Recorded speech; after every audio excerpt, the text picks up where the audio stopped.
그날 저는 평소처럼 벽지를 뜯으러 갔습니다. 하지만 거실벽에 걸린 한 장의 사진이 제 인생을 송두리째 뒤집어 놓았습니다. 사진 속 아이의 얼굴.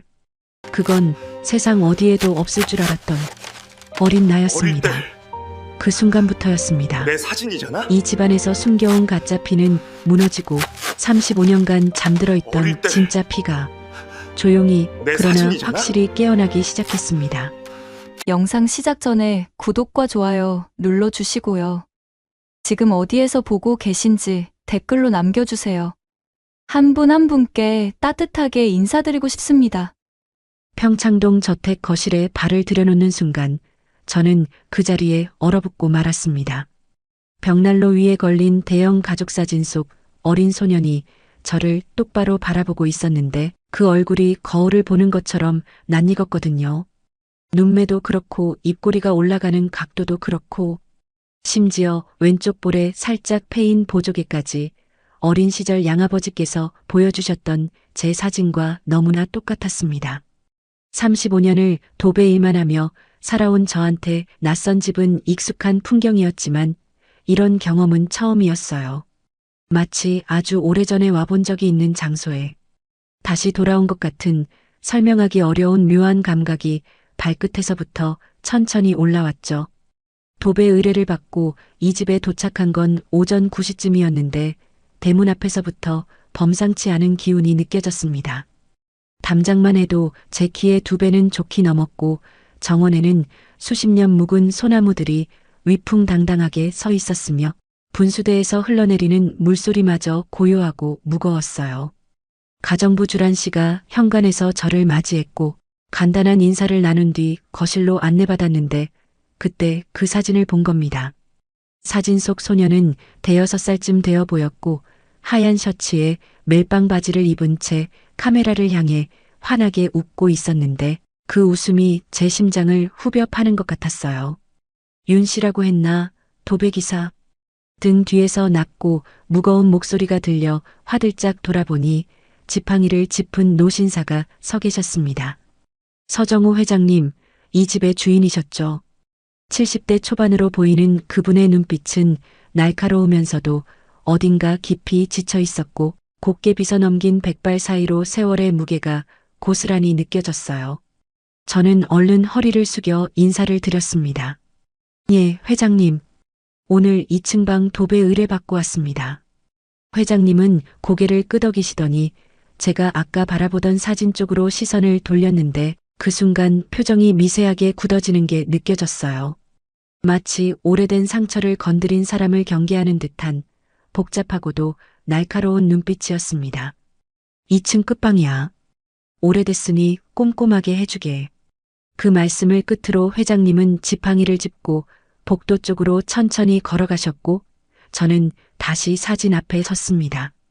가까이서 보니 액자 테두리에 먼지가 수북이 쌓여 있었는데 이상하게도 사진 유리면만큼은 깨끗이 닦여 있었어요.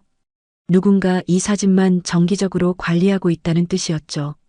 사진 속 소년의 눈동자가 저를 똑바로 응시하고 있었는데 그 시선이 마치 무언가를 묻는 것 같아서 저도 모르게 한 발 더 다가섰습니다.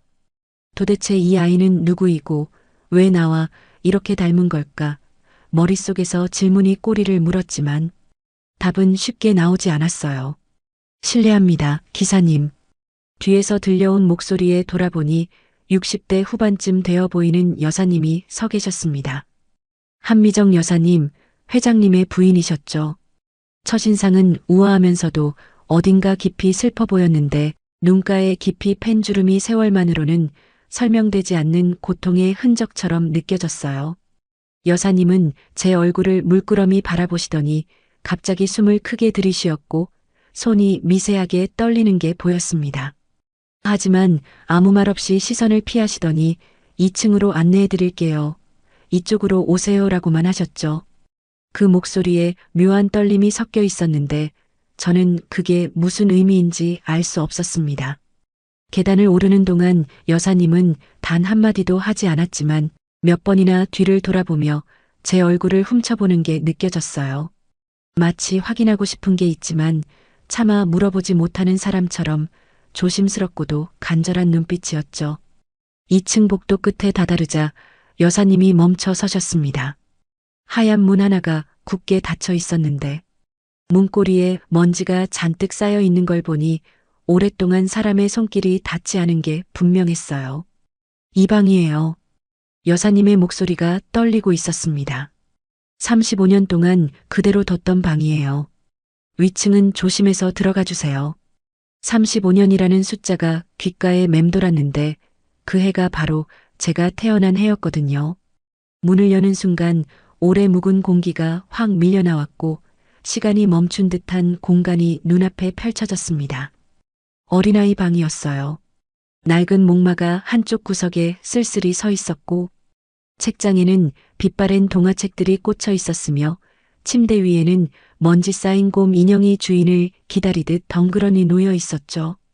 창문 옆 벽에 걸린 작은 칠판에는 어린아이의 손글씨로 태호라는 이름이 적혀 있었는데 그 이름이 이상하게 가슴 한구석을 건드렸습니다. 왜인지 모르겠지만 처음 보는 이름인데도 익숙한 느낌이 들었어요. 이 방 전체가 누군가의 부재를 35년 동안 애도해온 공간 같았고 벽지는 군데군데 들떠 있었으며 천장 모서리에는 곰팡이 얼룩이 번져 있었습니다. 도배 작업을 위해 짐을 풀면서도 계속 신경이 쓰였는데 벽지를 뜯으려고 장갑을 끼고 한쪽 벽으로 다가서던 중 책장 옆에 붙어 있는 작은 사진 한 장이 눈에 띄었어요. 거실에서 본 것과 같은 소년이었지만 이 사진에서는 특이한 문양의 옷을 입고 있었습니다. 파란색 바탕에 노란 별이 수놓인 조끼, 어디선가 본 듯한 그 문양에 저는 심장이 갑자기 빠르게 뛰기 시작했어요. 떨리는 손으로 지갑을 꺼내 안쪽 주머니에서 오래된 사진 한 장을 꺼냈습니다. 양아버지 도경만 스승님께서 돌아가시기 전에 건네주신 제 유년 시절 단 하나뿐인 사진이었죠. 스승님은 이 사진과 함께 저를 거둬주셨고 도배 기술과 함께 성실함과 정직함을 가르쳐 주신 분이셨어요. 두 장의 사진을 나란히 놓는 순간 저는 숨이 턱 막혔습니다. 똑같았어요. 파란 바탕에 노란 별 문양, 별의 개수와 배치, 심지어 소매 끝에 달린 작은 단추 모양까지 완벽하게 일치했거든요. 우연이라고 하기엔 너무나 정확한 일치였고 손이 떨려서 사진을 제대로 들고 있기가 힘들었습니다. 머릿속이 하얘지면서 수천 가지 생각이 한꺼번에 밀려왔어요. 이게 대체 무슨 의미일까? 왜 이 집에 있는 사진 속 아이가 나와 똑같은 옷을 입고 있는 걸까? 35년 전 이 방에서 무슨 일이 있었던 걸까? 그 순간 등 뒤에서 삐걱거리는 소리가 들렸고 돌아보니 문이 살짝 열려 있었는데 아무도 없었습니다. 하지만 누군가 방금까지 저를 지켜보고 있었다는 느낌이 온몸을 훑고 지나갔죠. 창문 틈으로 스며든 바람이 책상 위의 낡은 달력을 흔들었어요. 1990년 3월에 멈춰 있는 그 달력을 보는 순간 등줄기를 타고 서늘한 기운이 흘러내렸습니다.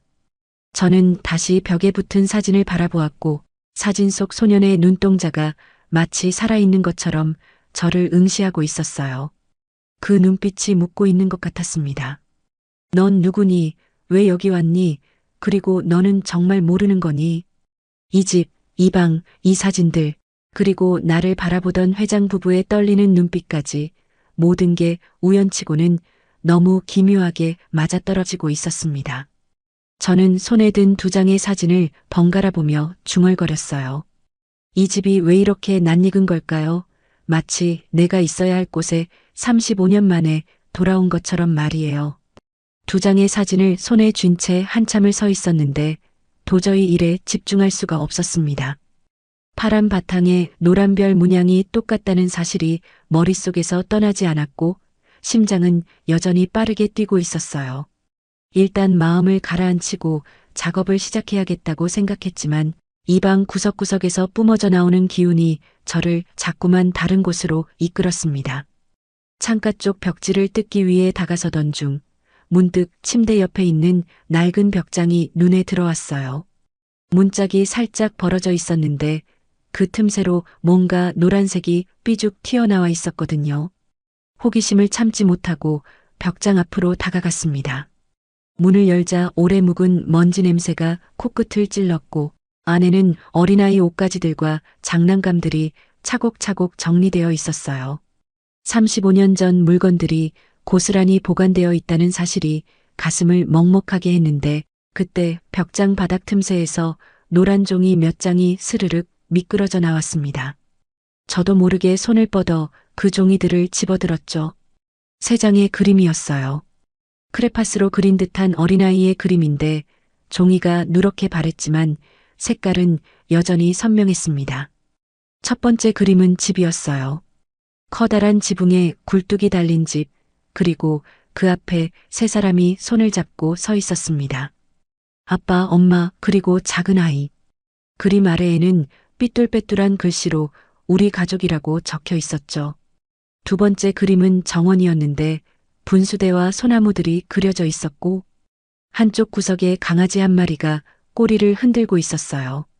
평범한 아이의 그림처럼 보였지만 세 번째 그림을 펼치는 순간 저는 숨이 턱 막혔습니다. 그림 속에는 남자 한 명이 서 있었는데 한쪽 다리가 유난히 짧게 그려져 있었거든요. 아이 특유의 서툰 솜씨였지만 그 비대칭적인 다리가 표현하려는 게 뭔지 저는 단번에 알아볼 수 있었습니다. 손이 덜덜 떨렸어요. 이 그림 속 남자의 모습이 양아버지 도경만 스승님과 너무나 똑같았거든요. 스승님은 어린 시절 사고로 한쪽 다리를 절게 되셨고 평생 지팡이에 의지해 사셨습니다. 저를 거둬주신 그분은 도배 기술뿐만 아니라 삶을 대하는 자세까지 가르쳐 주셨는데 5년 전 돌아가시기 전 마지막으로 건네주신 게 바로 그 사진이었어요. 내 친부모는 찾지 못했지만 이 사진과 함께 너를 발견했다고 언젠가 내 뿌리를 찾게 될지도 모른다고 말씀하셨죠. 그때는 그 말의 의미를 제대로 이해하지 못했는데 지금 이 방에서 이 그림을 보고 있자니 모든 게 연결되는 것 같았습니다. 그림을 자세히 들여다보니 남자 옆에 작은 글씨가 적혀 있었어요. 경만 아저씨라는 세 글자가 또박또박 쓰여 있었는데 그 순간 저는 현기증이 날 것 같았습니다. 경만, 도경만. 스승님의 이름이었죠. 우연이라고 하기엔 너무나 정확한 일치였고 이 집과 스승님 사이에 어떤 연결고리가 있다는 걸 부정할 수 없었어요. 스승님은 생전에 당신의 과거에 대해 거의 말씀하지 않으셨습니다. 어디서 오셨는지, 왜 혼자 사셨는지, 저를 어디서 발견하셨는지에 대해서도 구체적으로 알려주신 적이 없었죠. 다만 가끔씩 창밖을 바라보며 미안하다, 미안하다고 중얼거리시던 모습이 기억에 남아 있었는데 그때 스승님이 누구에게 사과를 하셨던 건지 이제야 의문이 생겼습니다. 창문 틈으로 바람이 스며들어 책상 위의 낡은 달력을 흔들었어요. 1990년 3월에 멈춰 있는 그 달력의 페이지가 파르르 떨리는 걸 바라보며 저는 35년 전 이 방에서 무슨 일이 있었는지 상상해 보았습니다. 이 방의 주인이었던 아이는 어디로 간 걸까요? 왜 이 그림들이 벽장 틈에 숨겨져 있었던 걸까요? 그리고 스승님은 이 집과 어떤 관계였던 걸까요? 질문은 끝없이 이어졌지만 답을 찾을 방법이 없었어요.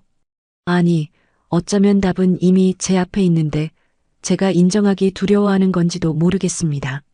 세 장의 그림을 조심스럽게 접어 주머니에 넣고 저는 다시 벽지 작업에 집중하려고 했습니다. 하지만 손이 제대로 움직이지 않았어요. 헤라를 잡아도 방향이 흔들렸고 벽지를 긁어내는 동작도 어색하기만 했죠. 35년간 도배 일을 해오면서 이렇게 손이 떨린 적은 처음이었습니다. 이 방의 공기가, 이 방에 스며 있는 기억의 잔해들이 저를 압도하고 있었어요. 창밖을 바라보니 정원의 분수대가 보였는데 아까 본 그림 속 분수대와 위치도 모양도 똑같았습니다. 아이는 이 창문에서 정원을 내려다보며 그림을 그렸던 게 분명했어요. 문득 방 한쪽 구석에 놓인 작은 책상이 눈에 들어왔습니다. 책상 위에는 먼지 쌓인 필통과 색연필들이 있었고 서랍이 살짝 열려 있었어요. 저도 모르게 다가가 서랍을 열어보니 안에는 노트 한 권이 있었는데 표지에 태호의 일기라고 적혀 있었습니다. 심장이 쿵쿵 뛰는 걸 느끼며 노트를 펼쳤죠. 첫 페이지에는 날짜와 함께 짧은 글이 적혀 있었어요. 1990년 3월 2일. 오늘 경만 아저씨가 놀러 왔다. 아저씨는 다리가 아파서 지팡이를 짚는다. 나는 아저씨가 좋다. 그 다음 페이지. 3월 5일. 엄마가 죽을 끓여줬다. 뜨거워서 혀를 대었다. 그리고 3월 8일 이후로는 아무것도 적혀 있지 않았습니다. 마치 그날 이후로 이 아이의 시간이 멈춰버린 것처럼요. 저는 노트를 든 채 한참을 서 있었어요. 경만 아저씨라는 호칭이 계속 머릿속을 맴돌았고 스승님의 얼굴이 자꾸만 떠올랐습니다. 스승님은 왜 저를 걷어주셨을까요? 정말 우연히 길에서 발견하신 걸까요? 아니면 어떤 이유가 있었던 걸까요? 노트를 조심스럽게 원래 자리에 돌려놓고 서랍을 닫았는데 그때 서랍 안쪽 깊숙한 곳에서 뭔가 반짝이는 게 보였어요. 손을 뻗어 꺼내보니 작은 은색 열쇠였습니다. 무엇을 여는 열쇠인지 알 수 없었지만 어린아이가 소중히 간직했을 물건임은 분명했죠. 저는 그 열쇠도 주머니에 넣었습니다. 벽장 쪽으로 다시 돌아가 문을 닫으려는 순간 벽장 안쪽 벽에 작은 글씨가 새겨져 있는 게 보였어요. 손전등을 비춰 자세히 들여다보니 태호는 여기 있다라고 적혀 있었습니다. 어린아이가 크레파스로 쓴 듯한 글씨체였는데 마치 숨바꼭질을 하듯 장난스럽게 쓴 것처럼 보였어요.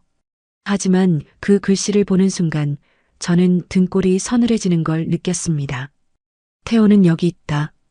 그 말이 단순한 장난이 아니라 어떤 메시지처럼 느껴졌거든요.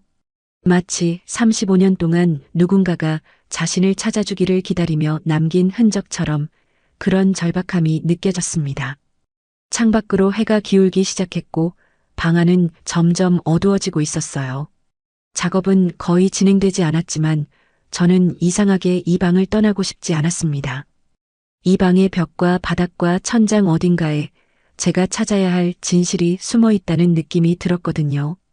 그림 속 경만 아저씨의 짧은 다리가 자꾸만 눈앞에 어른거렸고 스승님의 마지막 말씀이 귓가에 맴돌았습니다. 언젠가 내 뿌리를 찾게 될지도 모른다는 그 말, 혹시 스승님은 알고 계셨던 걸까요? 제가 누구인지, 제가 어디서 왔는지를요. 저는 주머니에서 그림을 다시 꺼내 펼쳐보았습니다. 한쪽 다리가 짧은 남자의 모습이 스승님과 너무나 똑같았어요. 스승님이 다리를 절던 모습과 완벽하게 일치했죠. 다음 날 아침 저는 다시 평창동 저택을 찾았습니다. 어젯밤 내내 잠을 이루지 못했어요. 그림 속 경만 아저씨의 모습이 자꾸만 떠올랐고 스승님과 이 집의 연결고리가 무엇인지 알아내야 한다는 생각에 머릿속이 복잡했거든요. 현관문을 열어주신 건 역시 가정부 주란 씨였는데 어제와 달리 표정이 어두워 보였습니다. 회장님과 여사님께서 아침부터 안 좋으세요. 조용히 작업해 주시면 감사하겠습니다. 저는 고개를 끄덕이고 2층으로 올라갔죠. 방문을 여는 순간 어제와는 다른 냄새가 코를 찔렀습니다. 밤새 창문을 닫아두어서인지 방 안에 습기가 차 있었고 벽지 틈새에서 곰팡이 냄새가 진하게 풍겨왔어요.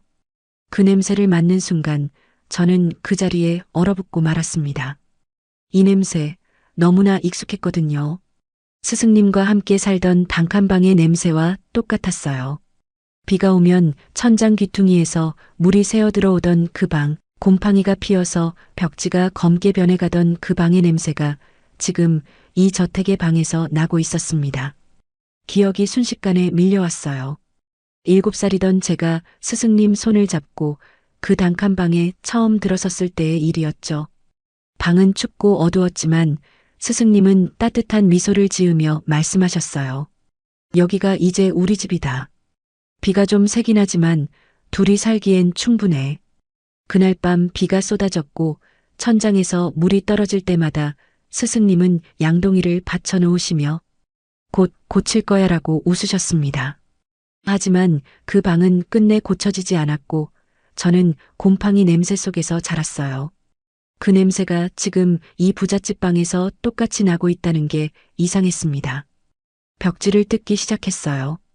들뜬 부분을 헤라로 긁어내는데 벽지 안쪽의 상태가 생각보다 심각했습니다. 곰팡이가 벽 깊숙이 파고들어 있었고 얼룩이 마치 어떤 형상을 이루고 있는 것처럼 보였죠. 벽지를 한 겹 더 벗겨내자 더 오래된 벽지가 나타났는데 그 위에 어린아이의 낙서가 있었습니다. 크레파스로 그린 태양과 구름, 그리고 테오라는 이름이 적혀 있었어요. 35년 전 이 방의 주인이 남긴 흔적이 벽지 속에 고스란히 보존되어 있었던 겁니다. 낙서를 따라 벽지를 더 벗겨내던 중 갑자기 뒤에서 인기척이 느껴졌어요. 돌아보니 한미정 여사님이 문 앞에 서 계셨습니다. 얼굴이 창백했고 눈가가 붉게 부어 있는 걸 보니 밤새 우신 것 같았죠. 여사님은 제가 벗겨낸 벽지 조각과 그 아래 드러난 낙서를 보시더니 갑자기 무릎이 꺾이듯 주저앉으셨어요. 태호야. 여사님의 입에서 흘러나온 그 이름에 저는 심장이 덜컥 내려앉는 걸 느꼈습니다. 여사님 괜찮으세요? 급히 다가가 부축해드리려 했는데 여사님이 제 손목을 붙잡으셨어요. 그 손이 얼음장처럼 차가웠고 떨리고 있었습니다. 이 방, 그 애의 방이었어요. 여사님의 목소리가 갈라졌어요. 35년 전 우리 아이가 사라진 방. 그날 이후로 한 번도 손대지 않았는데 여사님은 벽에 남은 낙서를 바라보며 눈물을 흘리셨습니다. 저는 어떤 말을 해야 할지 몰랐어요. 다만 이 방의 주인이 35년 전에 사라졌다는 사실이, 그리고 그 사라진 아이의 이름이 태호라는 사실이 저를 압도하고 있었습니다. 죄송합니다, 여사님. 제가 마음대로 벽지를 벗겨서. 저는 고개를 숙였지만 여사님은 고개를 저으셨어요. 아니에요. 괜찮아요. 언젠가는 이 방도 정리해야 했으니까. 여사님은 천천히 일어나시더니 방 안을 둘러보셨습니다. 먼지 쌓인 장난감들, 빛바랜 동화책들, 그리고 침대 위에 곰 인형을 바라보시는 여사님의 눈에서 눈물이 멈추지 않았어요. 그날 제가 뜨거운 죽을 쏟았어요. 갑자기 여사님이 말씀하셨습니다. 아이 팔에 화상을 입혔어요. 너무 놀라서 울고 있는 아이를 병원에 데려가려고 했는데 그날 밤 아이가 사라졌어요. 저는 숨을 멈추었습니다. 화상이라는 단어가 머릿속에서 울렸어요. 저도 모르게 왼쪽 팔목을 만졌습니다. 그곳에는 어린 시절부터 있었던 화상 흉터가 있었거든요. 스승님은 그 흉터에 대해 물으셨을 때 내가 올 때부터 있었다라고만 말씀하셨어요. 어떻게 생긴 건지, 누가 그랬는지에 대해서는 한 번도 알려주시지 않았죠. 그런데 지금 여사님이 35년 전 아이에게 화상을 입혔다고 말씀하시는 거였습니다. 우연의 일치라고 하기엔 너무나 많은 것들이 맞아떨어지고 있었어요. 여사님이 방을 나가시고 저는 한참 동안 그 자리에 서 있었습니다. 머릿속이 복잡했어요. 사진 속 옷의 문양, 그림 속 경만 아저씨, 그리고 화상 흉터까지. 모든 조각들이 하나의 그림을 향해 모여들고 있었지만 저는 그 그림이 무엇인지 인정하기가 두려웠습니다. 만약 제가 이 집의 아들이라면 스승님은 왜 저를 데려가신 걸까요? 그리고 왜 평생 이 사실을 숨기신 걸까요? 질문은 꼬리에 꼬리를 물었고 답은 여전히 안개 속에 있었어요. 벽지 작업을 재개했지만 손에 힘이 들어가지 않았습니다. 곰팡이 냄새가 점점 더 진하게 느껴졌고 그 냄새가 저를 과거로 데려가는 것 같았어요. 스승님과 살던 단칸방, 빛에는 천장, 곰팡이 핀 벽. 그 기억들이 지금 이 방의 냄새와 완벽하게 겹쳐졌습니다. 마치 두 개의 시간이 하나로 합쳐지는 것처럼 35년 전에 이 방과 제가 자란 그 방이 같은 냄새를 공유하고 있다는 게 섬뜩하게 느껴졌어요. 작업을 하다가 문득 고개를 들었는데 복도 끝에서 누군가 저를 지켜보고 있다는 느낌이 들었습니다. 돌아보니 아무도 없었어요. 하지만 분명히 시선이 느껴졌습니다. 등 뒤가 따끔거렸고 누군가 제 모든 행동을 관찰하고 있다는 불안감이 밀려왔죠.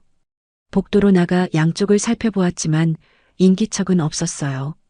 다만 복도 끝 계단 쪽에서 희미한 발자국 소리가 들리는 것 같았습니다.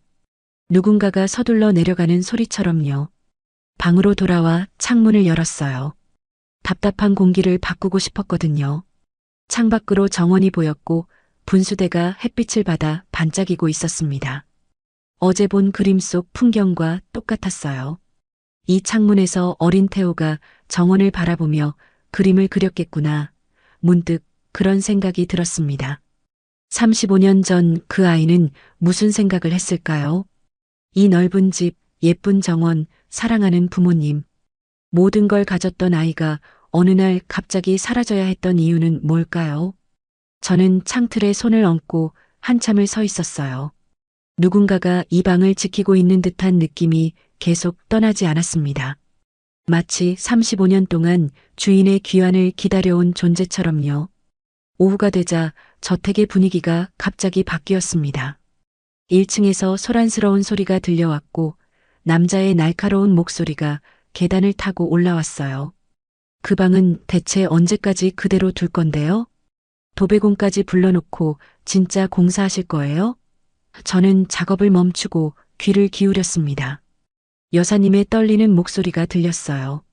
준영아, 그 방은 특별한 곳이야. 내가 이해해줬으면 해. 그러자 남자가 비웃듯이 말했죠. 특별하다고요?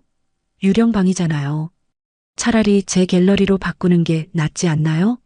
잠시 후 계단을 오르는 발소리가 들렸고 방문이 벌컥 열렸습니다. 30대 초반쯤 되어 보이는 남자가 서 있었는데 말끔한 정장 차림에 비싼 시계를 차고 있었어요. 하지만 눈빛은 차갑고 거만했죠. 서준영, 이 집의 아들이라고 했던 것 같은데 첫인상부터 불쾌함이 느껴졌습니다. 준영 씨는 저를 위아래로 훑어보더니 코웃음을 쳤어요. 아, 도배 기사님이시구나. 풀냄새 퍼지면 골치 아프니까 빨리 끝내주세요. 저는 고개만 살짝 숙이고 대답하지 않았습니다. 굳이 이런 사람과 말을 섞고 싶지 않았거든요. 하지만 준영 씨는 방 안을 둘러보며 계속 말을 이어갔어요. 어머니가 이 방에 집착하시는 게 이해가 안 돼요. 35년 전 죽은 애 방을 왜 아직까지 보존하고 있는 건지. 그 말에 저는 손이 멈추었습니다. 죽은 애라고요. 여사님은 사라졌다고 하셨는데 이 사람은 죽었다고 말하고 있었어요. 뭔가 이상했습니다. 준영 씨는 제가 반응하지 않자 더욱 대담해졌어요. 침대 위에 곰 인형을 집어들더니 먼지를 털며 말했죠. 솔직히 저도 어릴 때부터 이 방이 무서웠어요. 유령이 나올 것 같아서. 어머니는 그 애가 살아있을 거라고 믿으시지만 35년이나 지났는데 어디서 살아있겠어요? 진작 포기하셨어야지. 그 말투에서 조롱이 묻어났고 저는 속으로 분노가 치밀어 오르는 걸 느꼈습니다. 이 사람은 이 집의 아들이라면서 왜 이렇게 냉정한 걸까요? 그때 문 앞에 회장님이 나타나셨어요. 지팡이를 짚고 서 계신 모습이 어제보다 더 수척해 보였습니다. 준영아, 그만해. 회장님의 목소리는 낮았지만 단호했어요. 하지만 준영 씨는 물러서지 않았습니다. 아버지, 현실을 직시하세요. 그 애는 죽었어요. 35년 동안 아무 흔적도 없잖아요. 이제 이 방도 정리하고 앞으로 나아가셔야죠. 회장님의 손이 지팡이를 꽉 쥐는 게 보였어요. 분노를 억누르고 계신 게 분명했습니다. 내 아들에 대해 함부로 말하지 마라. 회장님이 말씀하셨지만 그 목소리에는 힘이 없었어요. 마치 오랜 세월 같은 말을 반복하다 지쳐버린 사람처럼요. 준영 씨는 어깨를 으쓱하더니 네, 알겠습니다. 아버지의 진짜 아들은 그 유령이고 저는 그냥 양자니까요라고 비아냥거리며 방을 나갔습니다. 그 뒷모습을 바라보는 회장님의 눈에 깊은 슬픔이 서려 있었어요. 회장님은 잠시 방 안을 둘러보시다가 제게 말씀하셨습니다. 신경 쓰지 말게. 집안 사정이 복잡해서. 저는 고개를 숙여 인사드렸고 회장님은 천천히 방을 나가셨어요. 그분의 지팡이 소리가 복도를 따라 멀어져 갔고 저는 혼자 남은 방에서 한숨을 내쉬었습니다. 양자라는 말이 귓가에 맴돌았어요. 서준영은 이 집의 친아들이 아니었던 겁니다. 35년 전 사라진 진짜 아들 대신 들어온 존재였던 거죠. 저녁이 다가오자 저는 짐을 정리하고 1층으로 내려갔습니다. 현관에서 신발을 신으려는데 거실에서 또다시 언쟁이 들려왔어요. 준영 씨의 목소리였습니다. 어머니, 그 방은 제 갤러리로 바꿀 거예요. 저도 이 집에서 30년을 살았는데 그 정도 권리는 있잖아요. 여사님이 떨리는 목소리로 대답하셨어요. 준영아, 그건 안 돼. 그 방만은 손대지 마. 하지만 준영 씨는 단호했습니다. 어차피 상속 문제 정리되면 이 집도 제 거예요. 그때 가서 후회하시지 마세요. 저는 발걸음을 멈추고 그 대화를 들었습니다. 준영 씨의 태도가 너무 이상했어요. 양자로 들어와 30년을 살았다면 이 집 사람들에게 최소한의 애정은 있어야 할 텐데 그의 눈빛에서는 탐욕만 보였거든요. 마치 이 집을 차지하기 위해 기회를 노리고 있는 것처럼요. 회장님이 지팡이를 탁 내리치는 소리가 들렸습니다. 그만하거라.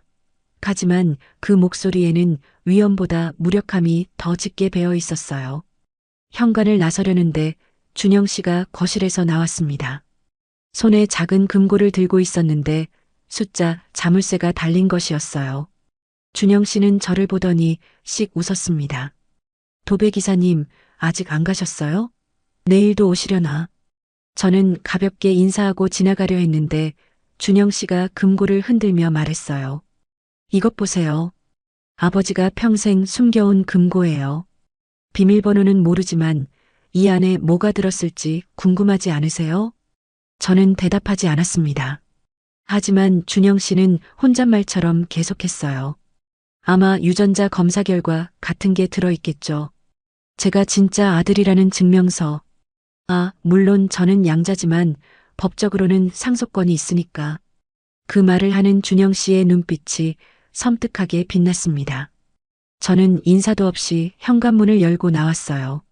뒤에서 준영 씨의 웃음소리가 들렸지만 돌아보지 않았습니다. 트럭에 올라타고 시동을 걸었지만 쉽게 출발할 수가 없었어요. 오늘 하루 동안 본 것들이 머릿속에서 정리되지 않았거든요. 35년 전 사라진 아이 화상 흉터, 그림 속 경만 아저씨, 그리고 이 집을 노리는 양자 서준영. 모든 것이 복잡하게 얽혀 있었고 저는 그 중심에 서 있는 것 같았습니다. 백미러로 저택을 바라보니 2층 창문에 불이 켜져 있었어요. 35년 동안 멈춰있던 그 방에 오늘 처음으로 불이 들어온 겁니다. 집으로 돌아오는 길 저는 계속 생각했어요. 준영 씨가 들고 있던 금고 안에는 정말 무엇이 들어있을까요? 유전자 검사 결과라고 했는데 그게 사실이라면 그 결과는 무엇을 말해주고 있을까요? 그리고 그 금고의 비밀번호는 누가 알고 있는 걸까요? 질문은 끝없이 이어졌고 주머니 속에서 어제 발견한 작은 은색 열쇠가 손에 잡혔습니다. 태호의 서랍에서 찾은 이 열쇠, 혹시 이것이 어딘가의 문을 여는 열쇠가 아닐까?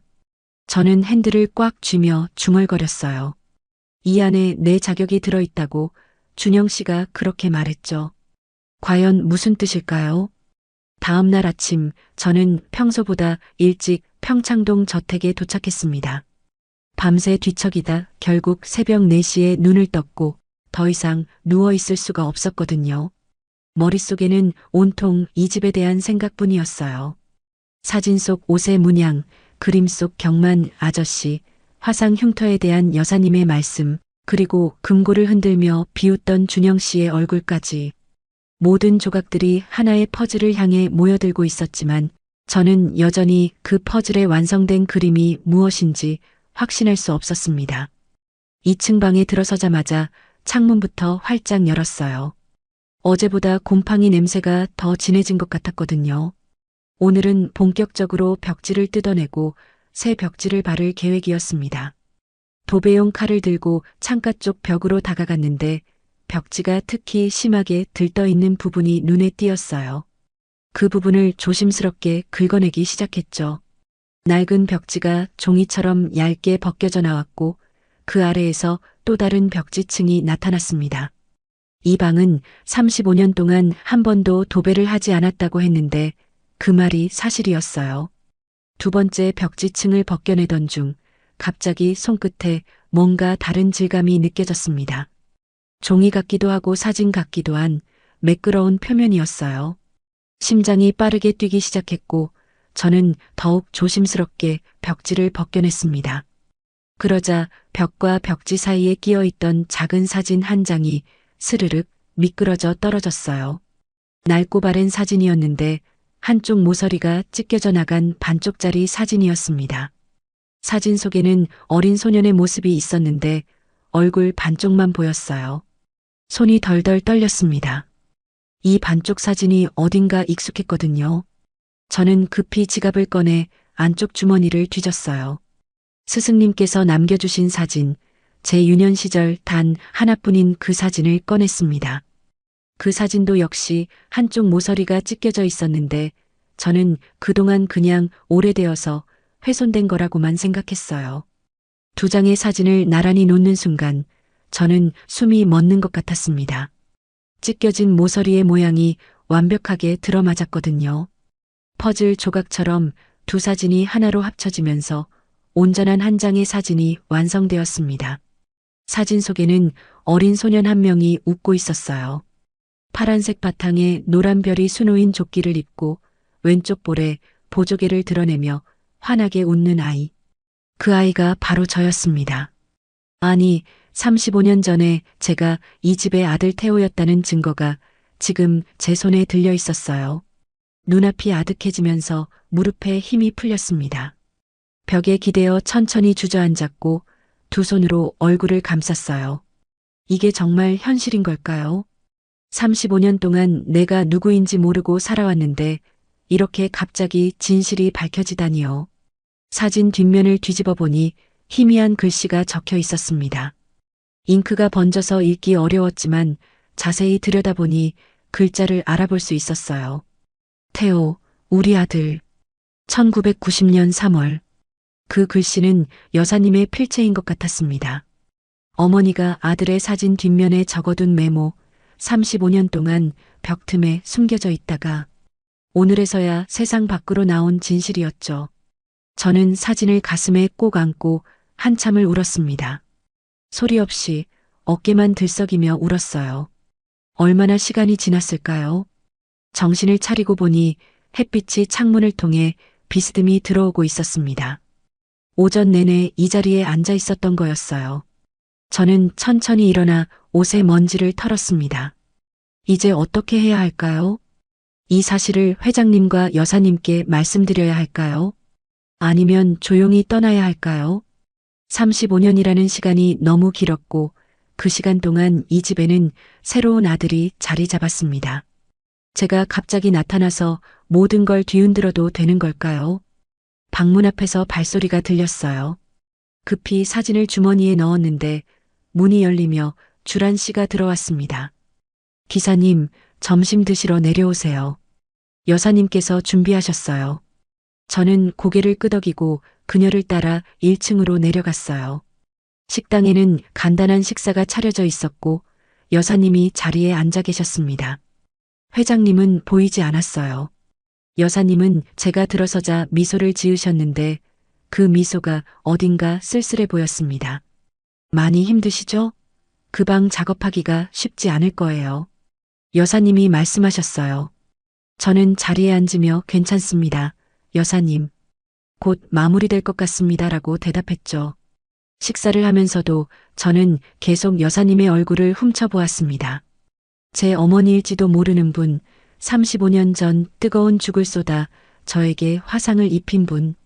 그 죄책감을 35년 동안 안고 사신 분이었죠. 갑자기 목이 메어 밥을 삼키기가 어려웠어요. 저기 여사님.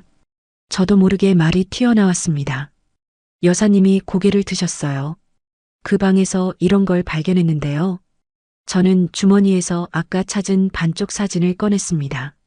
여사님의 눈이 커졌고 손이 떨리기 시작했어요. 이게 어디 있었어요? 여사님의 목소리가 갈라졌습니다. 벽지 틈에 끼어 있었습니다.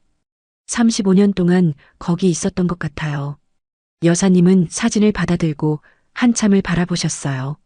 그리고 눈물이 볼을 타고 흘러내렸습니다. 이 사진, 태호가 사라지던 날 찍은 거예요. 여사님이 말씀하셨어요. 반쪽은 제가 가지고 반쪽은 태호에게 줬어요. 엄마랑 항상 함께라는 의미로. 그런데 그날 밤 태호가 사라지면서 이 반쪽도 같이 사라졌어요. 35년 동안 어디 있었는지 몰랐는데 여사님은 사진을 가슴에 꼭 안으셨습니다. 저는 그 모습을 보며 마음이 찢어지는 것 같았어요. 주머니 속에 있는 제 반쪽 사진이 손에 잡혔지만 차마 꺼낼 수가 없었습니다. 아직은 때가 아닌 것 같았거든요. 하지만 진실은 곧 밝혀질 거라는 걸 저도 여사님도 느끼고 있었습니다. 점심 식사를 마치고 다시 2층으로 올라가려는데 현관문이 벌컥 열리며 준영 씨가 들어왔습니다. 평소와 달리 얼굴이 붉게 달아올라 있었고 눈빛이 사나웠어요. 뒤따라 들어온 양복 차림의 남자 2명은 어딘가 수상해 보였습니다. 준영 씨는 거실로 성큼성큼 걸어가며 소리쳤어요. 어머니, 아버지, 당장 나오세요. 할 말이 있어요. 저는 계단 중간에 멈춰서서 그 상황을 지켜보았습니다.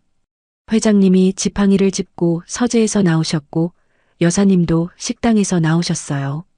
준영 씨는 손에 들고 있던 서류 봉투를 테이블 위에 내던졌습니다. 이거 보셨어요? 변호사가 보내온 건데 상속 관련 서류라면서요. 제 지분이 왜 이렇게 적어요? 회장님이 서류를 집어들며 말씀하셨어요. 그건 내가 결정할 문제다. 내가 상관할 바 아니야. 하지만 준영 씨는 물러서지 않았습니다. 상관할 바 아니라고요? 저는 30년 동안 이 집의 아들로 살았어요. 죽은 애한테 줄 목까지 남겨두실 거예요? 그때 저도 모르게 계단을 내려가고 있었습니다. 준영 씨의 말이 너무 불쾌했고 회장님과 여사님의 상처받은 표정이 눈에 밟혔거든요. 거실로 들어서자 준영 씨가 저를 발견하고 비웃었어요. 아, 도배 기사님. 구경 잘하고 계시네요. 남의 집안일에 관심 많으시구나. 저는 아무 말도 하지 않았지만 시선은 피하지 않았습니다. 준영 씨의 눈빛과 제 눈빛이 정면으로 부딪혔어요. 준영아, 그만하거라. 회장님이 말씀하셨지만 목소리에 힘이 없었습니다. 준영 씨는 코웃음을 치더니 갑자기 제 쪽으로 다가왔어요. 근데 기사님, 계속 신경 쓰이는 게 있어요. 처음 봤을 때부터 느꼈는데 어디서 많이 본 얼굴이거든요. 준영 씨가 제 얼굴을 뚫어져라 쳐다보았습니다. 혹시 우리 집에 온 적 있어요? 아니, 잠깐. 설마. 준영 씨의 얼굴에 뭔가 스쳐 지나가는 게 보였어요. 거실 사진 속 애랑 닮았네요. 준영 씨가 중얼거렸습니다. 그 말에 여사님이 숨을 크게 들이쉬는 소리가 들렸어요. 준영 씨는 벽난로 위 가족 사진을 가리키며 말했죠. 저 사진 속 꼬마 죽은 태호 말이에요. 기사님이랑 분위기가 비슷하지 않아요? 웃기네, 정말. 하지만 그 웃음 속에 불안함이 섞여 있는 게 느껴졌습니다. 준영 씨도 뭔가 이상함을 감지한 것 같았어요. 저는 깊은 숨을 내쉬며 주머니에서 사진 2장을 꺼냈습니다. 아까 벽틈에서 찾은 반쪽과 스승님께서 남겨주신 반쪽. 2 사진을 맞붙여 테이블 위에 올려놓았어요. 이게 뭐예요? 준영 씨가 물었지만 회장님과 여사님은 말을 잃으셨습니다. 2분 모두 사진을 바라보며 굳어 있었어요. 여사님이 떨리는 손으로 사진을 집어들었습니다. 이건 내가 태호에게 준. 여사님의 목소리가 끊겼어요. 여사님께서 아드님께 주셨다는 그 반쪽 사진입니다. 저는 천천히 말했어요. 나머지 반쪽은 제가 어릴 때부터 가지고 있었습니다. 저를 길러주신 분께서 남겨주셨거든요. 거실이 순간 정적에 휩싸였습니다. 회장님의 지팡이가 바닥에 떨어지는 소리만 울렸어요. 여사님이 천천히 제 쪽으로 걸어오셨습니다. 눈에 눈물이 가득 고여 있었고 입술이 파르르 떨리고 있었죠. 팔 좀 보여줄 수 있어요? 여사님의 목소리가 거의 속삭임에 가까웠습니다. 저는 잠시 망설이다가 왼쪽 소매를 걷어 올렸어요. 팔목 안쪽에 있는 화상 흉터가 드러났습니다. 어린 시절부터 늘 그 자리에 있었던 원인을 알 수 없었던 그 흉터. 여사님이 그 흉터를 보는 순간 무릎이 꺾이듯 주저앉으셨어요. 태호야, 우리 태호. 여사님이 오열하기 시작했습니다. 그날 내가 뜨거운 죽을 쏟았어. 내 팔에 화상을 입혔어. 미안해, 미안해, 태호야. 여사님이 제 발치에 엎드려 울부짖었어요.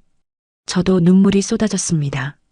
35년 동안 몰랐던 진실, 35년 동안 그리워했을 부모님, 35년 동안 죄책감에 시달렸을 어머니, 모든 게 한꺼번에 밀려와 가슴이 터질 것 같았어요. 회장님도 지팡이 없이 비틀거리며 다가오셨습니다. 태호, 정말 내가 태호냐? 저 사람이 가짜예요. 갑자기 준영 씨가 소리쳤습니다. 사기꾼이에요. 사진 몇 장 들고 와서 아들인 척하는 거라고요. 하지만 그 목소리에는 확신이 없었어요. 오히려 두려움이 묻어 있었죠. 그때 현관 쪽에서 또 다른 발소리가 들렸고 비서 장철윤 씨가 들어왔습니다. 장 비서의 얼굴이 심각했어요. 회장님, 드릴 말씀이 있습니다. 장 비서는 손에 서류 봉투를 들고 있었는데 그것을 회장님께 건네며 말했습니다. 준영 씨의 유전자 검사 결과입니다. 30년 전 검사 결과가 조작되었다는 정황이 발견되었습니다. 거실이 다시 한번 정적에 휩싸였어요. 준영 씨의 얼굴이 하얗게 질렸습니다. 무슨 소리야? 말도 안 돼.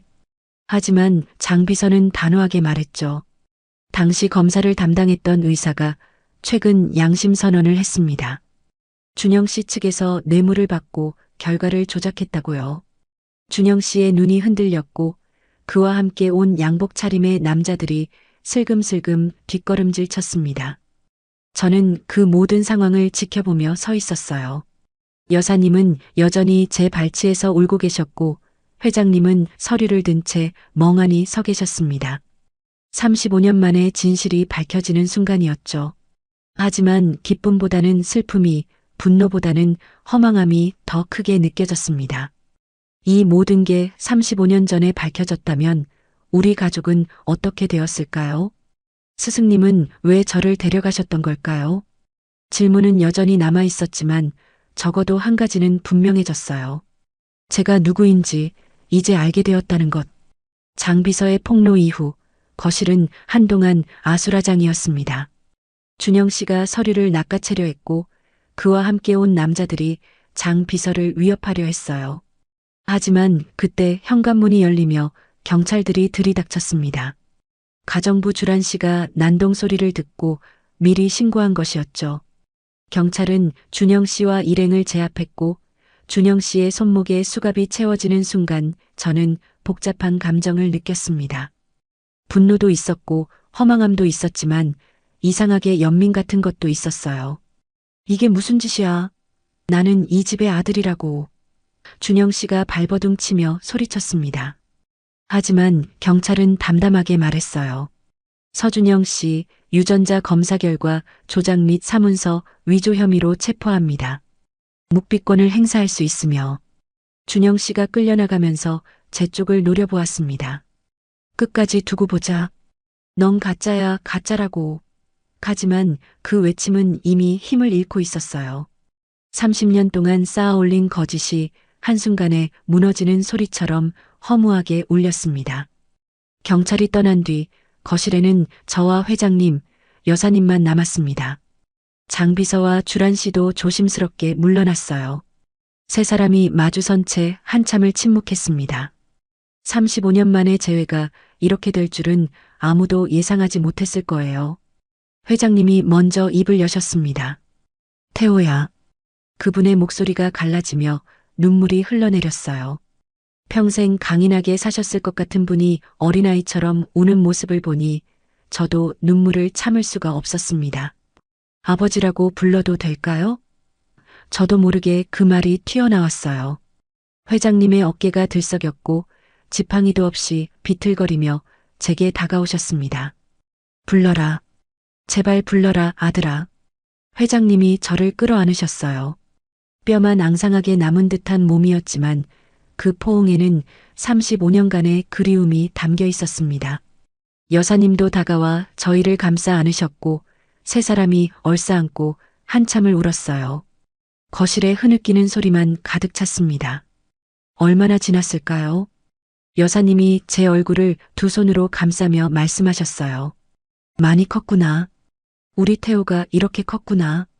여사님의 손끝이 제 이마를, 코를, 볼을 더듬었습니다. 마치 35년 전 잃어버린 아이의 모습을 확인하듯이요. 어디서 살았니? 밥은 잘 먹었니? 힘들지 않았니? 질문이 쏟아졌지만 저는 대답 대신 그냥 웃었습니다. 대답하려면 너무 길고 그 세월이 너무 아프니까요. 저를 길러주신 분이 계셨어요. 저는 천천히 말했어요. 도경만 스승님이라는 분인데 5년 전에 돌아가셨습니다. 그 이름을 듣는 순간 회장님과 여사님의 표정이 굳어졌어요. 경만이라고? 회장님이 물으셨습니다. 혹시 다리를 절던 사람이냐? 저는 고개를 끄덕였어요. 예, 한쪽 다리가 불편하셔서 지팡이를 짚고 다니셨어요. 회장님이 깊은 한숨을 내쉬셨습니다. 경만이가 널 데려갔구나. 그래서 찾을 수 없었던 거야. 여사님이 제 손을 꼭 잡으며 말씀하셨어요. 경만 씨는 예전에 우리 집에서 일하던 분이었어. 정원사였는데 태호를 많이 예뻐해줬지. 근데 어느 날 갑자기 그만두고 떠났어. 태호가 사라진 날 경만 씨도 같이 사라졌어. 저는 그제야 모든 퍼즐이 맞춰지는 걸 느꼈습니다. 스승님은 이 집의 정원사였고 저를 데리고 떠나신 거였어요. 왜 그러셨는지는 알 수 없지만 스승님은 평생 그 비밀을 안고 사셨던 겁니다. 스승님은 좋은 분이셨어요. 저는 조심스럽게 말했습니다. 저를 친아들처럼 키워주셨고 도배 기술을 가르쳐 주셨어요. 돌아가시기 전에 이 사진을 주시며 말씀하셨죠. 언젠가 내 뿌리를 찾게 될 거라고. 회장님이 고개를 끄덕이셨어요. 경만이는 원래 그런 사람이었어. 말수는 적지만 마음이 따뜻한. 아마 그의 나름의 이유가 있었겠지. 저는 스승님을 원망할 수 없었습니다. 비록 친부모에게서 저를 데려가셨지만 35년간 저를 지켜주신 분이니까요. 이제 어떻게 하고 싶으냐? 회장님이 물으셨어요. 이 집에서 함께 살아도 좋고 내 삶을 이어가도 좋다. 모든 건 내가 결정해라. 저는 잠시 생각했습니다. 35년을 떨어져 있었던 가족, 35년을 혼자 살아온 저. 그 간극을 어떻게 메워야 할지 알 수 없었어요. 하지만 한 가지는 분명했습니다. 이제 도망치지 않겠다는 것.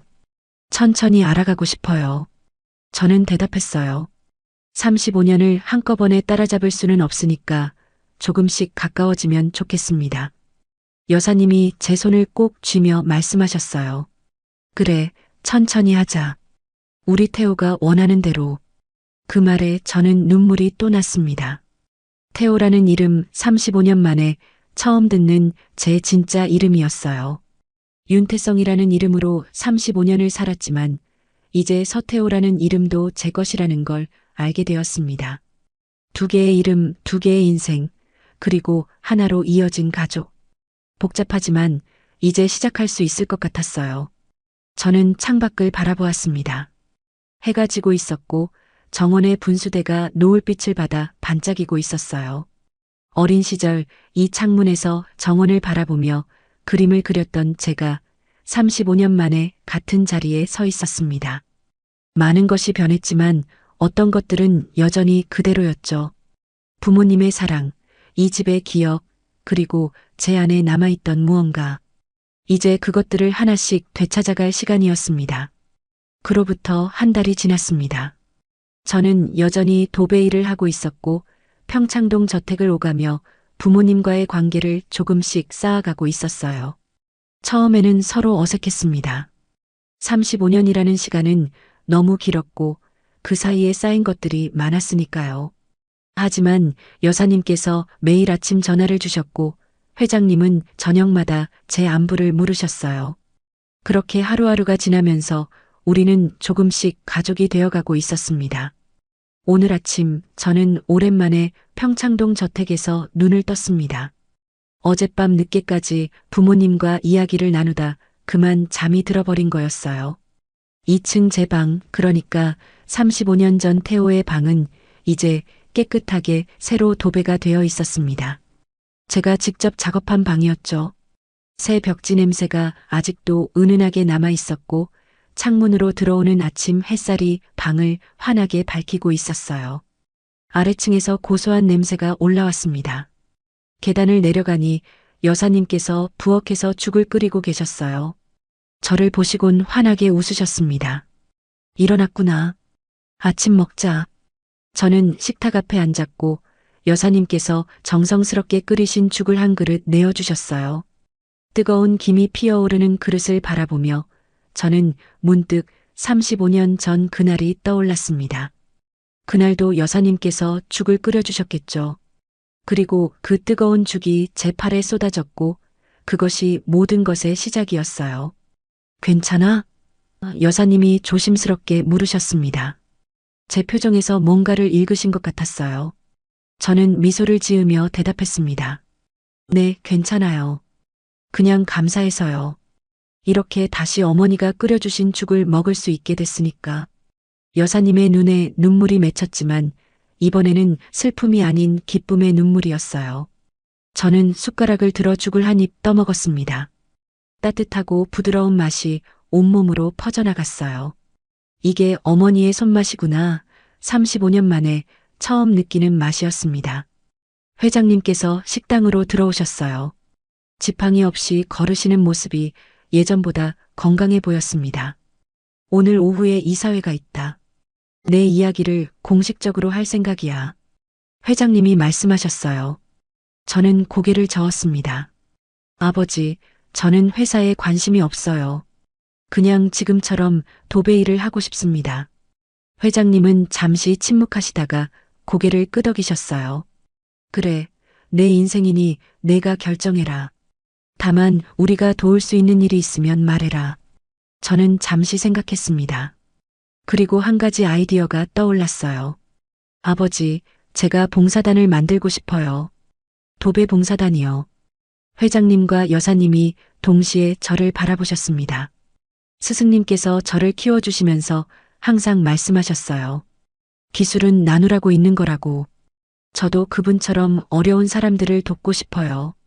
낡은 집에서 살고 있는 분들, 벽지가 곰팡이로 뒤덮인 방에서 지내시는 분들, 그런 분들의 집을 새롭게 도배해드리고 싶습니다. 회장님이 미소를 지으셨어요. 좋은 생각이다. 내가 지원하마.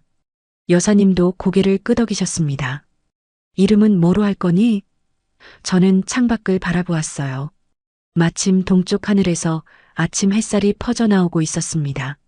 새벽빛 팀이요. 새벽빛처럼 어두운 곳을 밝히는 팀이 되고 싶어서요. 여사님이 제 손을 꼭 잡으셨어요. 참 좋은 이름이다. 스승님께서도 기뻐하실 거야. 식사를 마치고 저는 도배 트럭으로 향했습니다. 오늘 작업할 곳은 관악구의 한 독거노인 댁이었어요. 구청에서 연락이 온 곳인데 벽지가 너무 낡아서 곰팡이가 심하다고 했습니다. 스승님과 함께 살던 그 단칸방이 떠올랐어요. 비가 새던 천장, 곰팡이 핀 벽, 그래도 따뜻했던 그 공간. 이제 저도 누군가에게 그런 따뜻함을 전해줄 수 있게 되었습니다. 트럭 시동을 걸며 백미러로 저택을 바라보았어요. 현관 앞에 회장님과 여사님이 서서 손을 흔들고 계셨습니다. 35년 만에 찾은 가족, 35년 만에 되찾은 이름. 아직은 모든 게 낯설고 어색하지만 조금씩 익숙해지고 있었어요. 저는 경적을 울려 인사를 대신하고 차를 출발시켰습니다. 관악구로 향하는 길, 저는 문득 스승님 생각이 났습니다. 스승님은 왜 저를 데려가셨을까요? 그 이유는 영원히 알 수 없을지도 모릅니다. 하지만 스승님께서 저를 사랑하셨다는 건 의심의 여지가 없었어요. 35년간 한결같이 저를 돌봐주셨고 기술을 가르쳐 주셨으며 사람으로서 살아가는 법을 알려주셨으니까요. 2명의 아버지, 2개의 가족. 저는 그 모든 것에 감사하기로 했습니다. 작업을 마치고 돌아오는 길 노을이 지고 있었어요. 트럭 안에서 라디오를 틀었는데 마침 옛날 노래가 흘러나왔습니다. 스승님께서 좋아하시던 노래였죠. 저도 모르게 따라 흥얼거리면서 핸들을 잡았어요. 앞으로의 길이 어떻게 펼쳐질지 알 수 없지만 더 이상 혼자가 아니라는 사실이 마음을 든든하게 했습니다. 평창동 저택에 도착하니 대문 앞에 익숙한 트럭 한 대가 서 있었어요. 새벽비 팀의 첫 번째 봉사 차량이었습니다. 회장님께서 약속대로 지원해 주신 거였죠. 트럭 옆면에는 새벽빛 도배 봉사단이라는 글씨가 선명하게 적혀 있었습니다. 저는 그 글씨를 한참 바라보았어요. 이제 정말 새로운 시작이었습니다. 집 안으로 들어가니 여사님께서 저녁상을 차리고 계셨어요. 회장님은 거실에서 신문을 보고 계셨고요.